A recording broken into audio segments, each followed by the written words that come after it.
Welcome sa Bossing Movie Recap. Ngayon, ibubuod ko sa inyo ang 2014 Chinese historical action movie na sumisentro sa kwento ng mga ulilang survivors na sama-samang bumuo ng napakahenyong plano para maghiganti sa napakalupit na gang leader. Sino-sino ang mga survivors na ito? At ano ang kanilang matinding plano? At bakit sila maghihiganti? Alamin natin sa pelikulang Rise of the Legend. Noong 1868, sa Huangpu Harbor sa Guangzhou, China, ang Qing Dynasty ay hamina, kaya't lumaganap ang human trafficking, prostitusyon, at pulbos na parang walang batas. Sa Huangpu Harbor, dalawang malaking gang ang naglalaban, ang Black Tiger at ang North Sea Gang.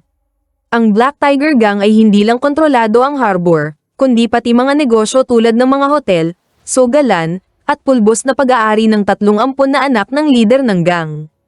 Ngunit, ang leader ng Black Tiger na si Master Lei ay nais na magkaroon ng ika-4 niyang ampon. Pinatawag niya ang ilang matapang na miyembro ng Black Tiger na higit 5 taon na sa gang, at kabilang dito ang ating bidang si Fei. Nakipagkita si Fei at ang iba pang warrior kay Master Lei habang iniinteroga niya ang isang traidor na kalaunan ay pinatay dahil sa pagtangging umamin. Gayunpaman, kahit nakita ni Fei ang pagpatay, hindi siya natakot na ikinatuwa ni Master Lei.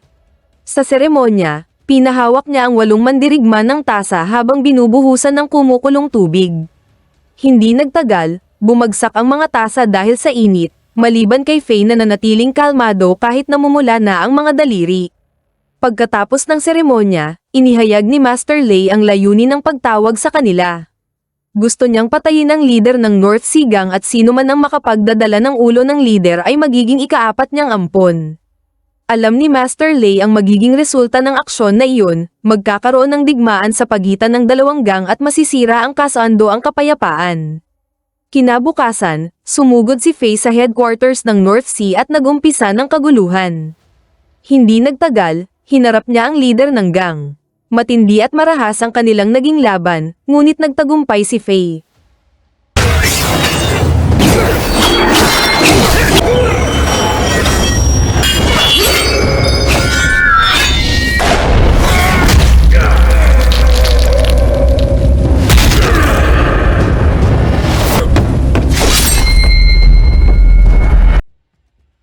Gayunpaman, ayon sa kondisyon ni Master Lei, kailangan niyang makuha ang ulo ng leader. Ngunit pagkatapos nito, nagsimulang dumating ang mga miyembro ng North Sea Gang at pinalibutan siya.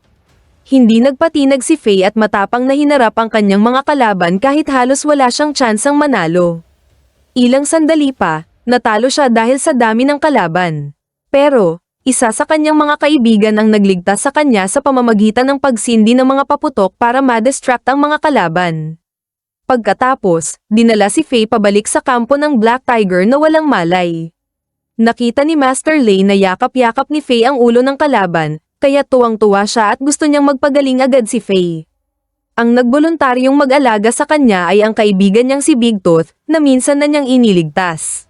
Kinabukasan, galit na galit si Wulong, na anak ng leader ng North Sea Gang, nang makita ang ulo ng kanyang ama na nakasabit sa harbor, kaya nangako siyang wawasakin ang Black Tiger Gang para ipaghiganti ang kanyang ama.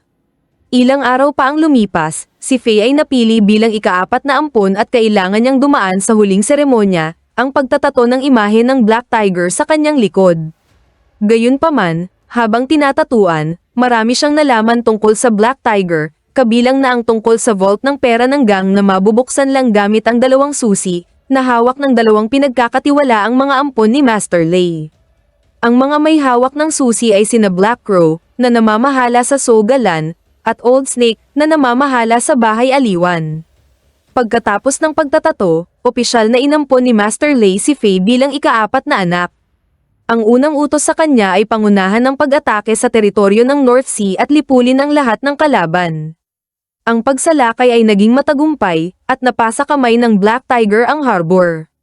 Gayunpaman, nakatakas si Wulong sa gitna ng pag-atake. Ang tagumpay laban sa North Sea ay nagdulot ng respeto at takot kay Fei, ngunit hindi nila alam na may panganib na nagbabadya. Isang grupo ng mga batang ulila, na ang mga magulang ay biktima ng pagpaslang ng Black Tiger, ay nagtipon at nangakong ipaghihiganti ang kanilang mga magulang. Ngunit, ang Black Tiger ay naging kampante sa kanilang tagumpay at nagdaos ng isang pagdiriwang. Gayunpaman, nauwi sa gulo ang pagdiriwang nang magtalo si Faye at ang unang ampon na si North Evil. Ang pagtatalo ay nagsimula sa isang biro, ngunit agad na uminit ito at sinaktan ni North Evil si Faye ng kanyang baston. Ngunit dumating si Master Lei at pinakalma sila. Kinabukasan, nakipagkita si Master Lei sa kanyang mga kasosyo sa negosyo na nagsusupply sa kanya ng pulbos. Humiling sila ng 300 manggagawa para ipadala sa ibang bansa para sa kanilang eksperimento sa pulbos. Kahit na mahirap maghanda ng daan-daang tao, sumunod si Master Lei sa kahilingan at ilang araw pa ang lumipas, inutusan ni Master Lei ang kanyang mga tauhan na akitin ang mga manggagawa sa harbor na magtrabaho sa ibang bansa kapalit ng malaking bayad. Ngunit, hindi alam ng mga mahihirap na manggagawa na sila'y dadakpin para lamang sa isang eksperimento. Habang lumilipas ang mga araw, mas maraming oras ang ginugugol ni Faye sa pangingisda at paglalaro kasama ang kanyang kaibigang si Xiaohua, isang pokpok. Sinabi ni Faye ang lahat ng lihim tungkol sa Black Tiger, kabilang ang nakatagong pera ng gang at ang mga susi para mabuksan ito. Kinabukasan, binigay ni Xiaohua ang damit sa isang mananahi at sinabing ayusin ito. Ngunit ang totoo, hindi siya isang mananahi, kundi siya rin ay kaibigan ni Faye mula sa pagkabata. Ang pangalan niya ay Chun.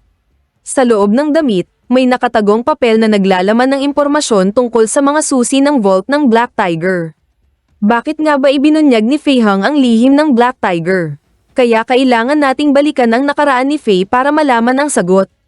Makikita natin na si Faye ay anak ng isang acupuncturist na may mahusay na kasanayan sa kung fu. Ngunit hindi lang yun, ang kanyang ama ay nag-aalaga rin ng mga ulila na ang mga magulang ay namatay dahil sa pang-aalipin at kalupitan ng Black Tiger at North Sea Gang. Si Faye ay may 3 matalik na kaibigan na sina Chun, Xian, at Xiaohua, ang babaeng minahal niya mula pagkabata. Ngunit isang araw, sa pilitang dinukot si Xiaohua ng isang miyembro ng Black Tiger Gang para ibenta sa isang bahay aliwan. Agad-agad humingi ng tulong si Faye sa kanyang ama para iligtas si Xiaohua. Gayunpaman, kahit natagpuan nila ang miyembro ng Black Tiger, ay naibenta na si Xiaohua sa isang bahay aliwan kaya wala na silang nagawa. Ngunit, hindi pinalampas ng Black Tiger ang nagawa ng ama ni Faye sa isa sa kanilang miyembro. Naghiganti sila sa pamamagitan ng pagsunog sa bahay na puno ng mga ulila. Bahagyang nasunog si Faye habang sinasagip ang mga bata, at namatay naman ang kanyang ama sa naglalagablab na apoy. Galit na galit, pumunta sina Faye at Xian sa tirahan ng miyembro ng Black Tiger para maghiganti, ngunit patay na ang taong pakay nila. Kasabay nito, biglang lumitaw ang isang monghe at dinala sila sa isang kuweba. Sinabi ng monghe na papayagan lang niyang umalis sina Faye at Xian kung matutuklasan nila ang kahulugan ng paghihiganti. Bago nila malaman ang sagot, sinanay sila ng monghe sa kung fu. Nang lumaki na sila, natuklasan nila ang kahulugan ng paghihiganti, ang magligtas ng buhay ng iba at magbigay ng katarungan. Nasiyahan ang monghe sa sagot nila kaya pinayagan silang umalis ng kuweba. Ngunit iba na ang kanilang kalagayan mula nang una silang magkita ng monghe. Lumaki silang malalakas na kabataan na bihasa sa mga teknik ng kung fu. Paglabas nila, agad nilang napagpasyahan na palayain ang mga naninirahan sa harbor mula sa pang-aapi ng Black Tiger. Tumagal ng 5 taon ang paghahanda bago nila ipinatupad ang kanilang mga plano. Kasama sa paghahanda ang pakikipagkita sa kanilang 2 kaibigang sina Chun at Xiaohua at muling pagsasama-sama ng mga ulila. Nang handa na sila, hinati nila ang mga gawain. Si Faye ay sumapi sa Black Tiger Gang, si Xiaohua ay nagkunwaring prostitute, habang sina Xian at Chun ang namuno sa grupo ng mga ulila. Kaya naman, ang layunin ni Faye sa pagsali sa Black Tiger ay sirain ang gang mula sa loob. Balik sa kasalukuyan, matapos makuha ang impormasyon tungkol sa mga susi ng vault, sina Xian, Chun, at ang grupo ng mga ulila ay kumilos sa pamamagitan ng pag-akit kay Old Snake sa isang liblib na lugar kung saan nila siya pinahirapan at pinatay.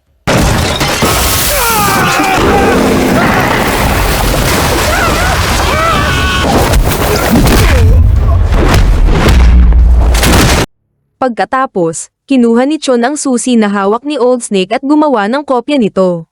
Sa gabi, itinapon nila ang katawan ni Old Snake sa lugar ng Black Tiger na may nakasulat na, ang masasama ay mapaparusahan. Ngunit nakaramdam pa rin ng ginhawa si Master Lei dahil hindi kinuha ng pumatay kay Old Snake ang susi. Kaya ipinagkatiwala niya ang mga susi kay North Evil, ang unang ampon, at inutusan siyang ingatan ito. Samantala, nagkunwaring abala si Faye sa pangingisda malapit sa hotel, ngunit sa totoo'y nakikipagkita siya kay Sian para kunin ang kopya ng susi na gagamitin nila sa susunod na plano. Kaya pumunta si Faye sa sag-alan na pinamamahalaan ni Black Crow kung saan siya patuloy na nagsusugal at sinadyang magpatalo. Dahil wala siyang pera, lumapit siya kay Black Crow at humiram ng 3,000 pilak kapalit ng kopya ng susi. Nagtaka si Black Crow kung bakit may susi si Faye, ngunit inamin ni Faye na hindi ito tunay na susi kundi kopya lamang na kinuha niya kay North Evil. Sa madaling salita, siniraan ni Faye si North Evil na nagtatangkang gumawa ng kopya ng susi bago pa man makuha ang tunay na susi mula kay Master Lei. Ngunit hindi agad naniwala si Black Crow kaya upang tiyakin ang katotohanan, pumunta sila ni Faye sa vault na malayo sa lungsod at mahigpit na binabantayan. At dito nga ay nabuksan nga ng kopya ng susi ang vault. Pagkatapos bumalik mula sa lokasyon ng vault, nagkunwari ulit si Faye na nangingisda para maipalam kay Sian ang lokasyon ng vault para sa kanilang susunod na hakbang, ang patayin si Black Crow. Kinabukasan, ibinalik ni Chon ang damit na ipinaayos ni Xiaohua na may nakasulat na impormasyon tungkol sa kanilang plano. Samantala, sina Faye at Master Lei ay nagpunta sa koleksyon niya ng espada at sinadyang umalis ng walang bodyguard para akitin sina Wulong at ang mga miyembro ng North Sea Gang.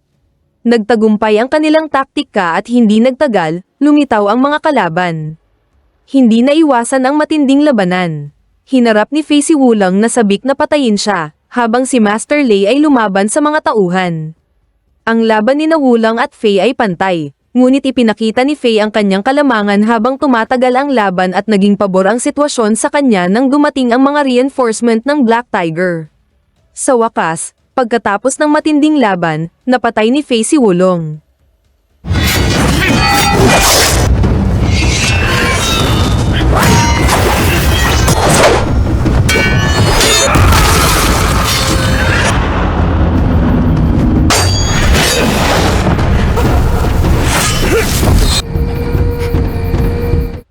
Ngunit, hindi pa oras para magdiwang ang Black Tiger dahil halos kasabay ng laban, kumilos ang grupo ng mga ulila sa pamamagitan ng pagsunog sa pulbos at pagpatay sa mga gwardya ng vault. Samantala, ang kanilang pangunahing target na si Black Crow ay naakit ni Chon sa isang liblib na lugar. Kasabay nito, nakita ni Master Lei ang apoy at agad na inutusan si Faye na imbestigahan ito. Ngunit sa halip na pumunta sa lugar ng sunog, pumunta siya kay Chon na nahuli si Black Crow. Agad nilang pinatay si Black Crow at pinalabas na si North Evil ang pumatay. Naging perpekto na sana ang kanilang misyon kung nakatakas lang si Sian na inatasang sunugin ang imbakan ng pulbos. Sa kasamaang palad, nahuli siya ng mga miyembro ng Black Tiger. Nang bumalik si Faye kay Master Lei, nagulat siya nang makita si Sian na nakatali at pinahihirapan para ipagtapat ang kanyang nalalaman. Ngunit, sa halip na umamin, sinabi ni Sian na abala ang kanyang mga kasama sa pagnanakaw sa vault ni Master Lei.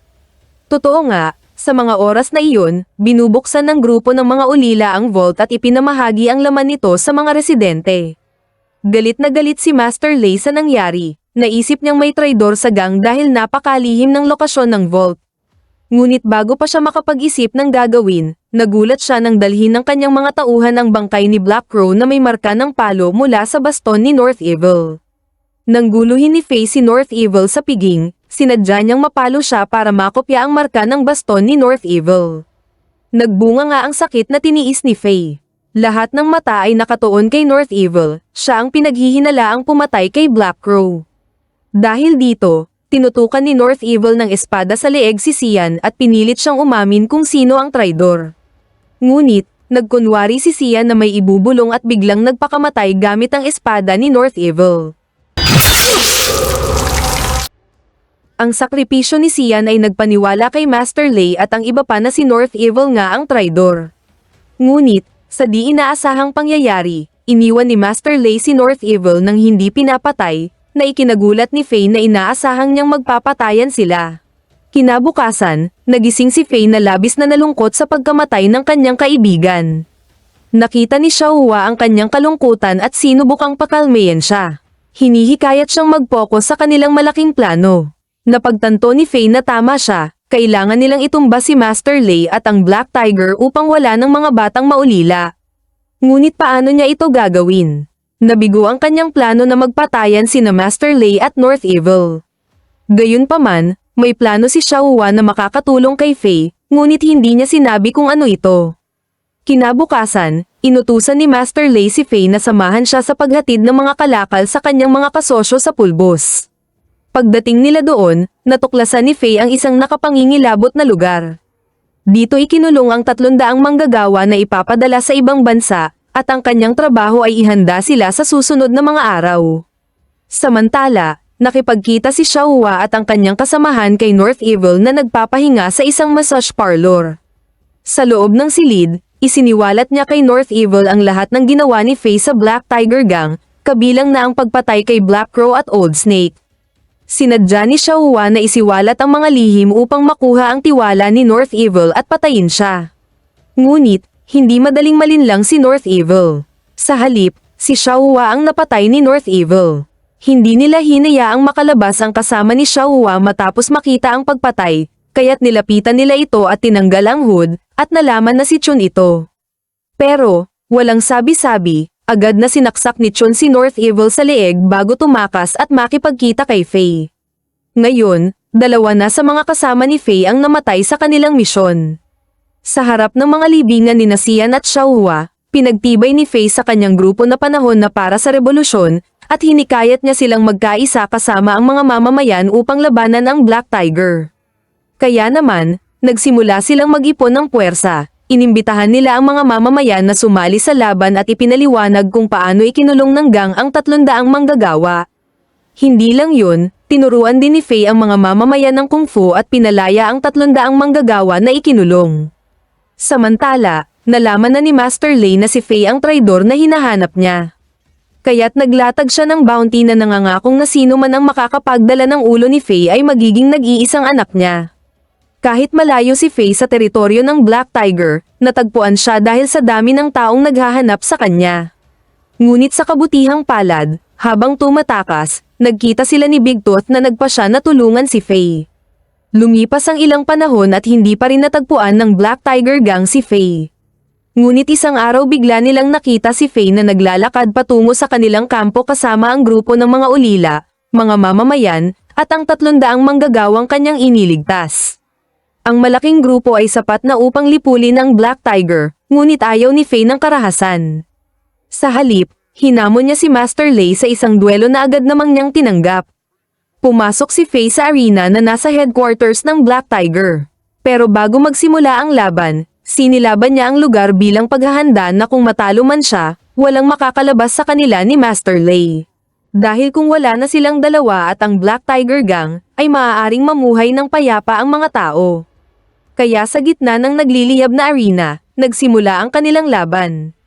Pantay ang kanilang kakayahan sa pakikipaglaban, ngunit ang edad ni Master Lei ang naging dahilan ng kanyang pagkatalo. Nahulog siya mula sa kisame matapos makatanggap ng sunod-sunod na atake mula kay Faye. Nahawakan naman ni Faye ang kanyang kamay at sinubukang iligtas siya, ngunit mataas ang pride ni Master Lei para tanggapin ang tulong kaya't binitiwan niya ang kamay ni Faye at mas piniling mamatay sa apoy kaysa mabuhay sa kahihiyan.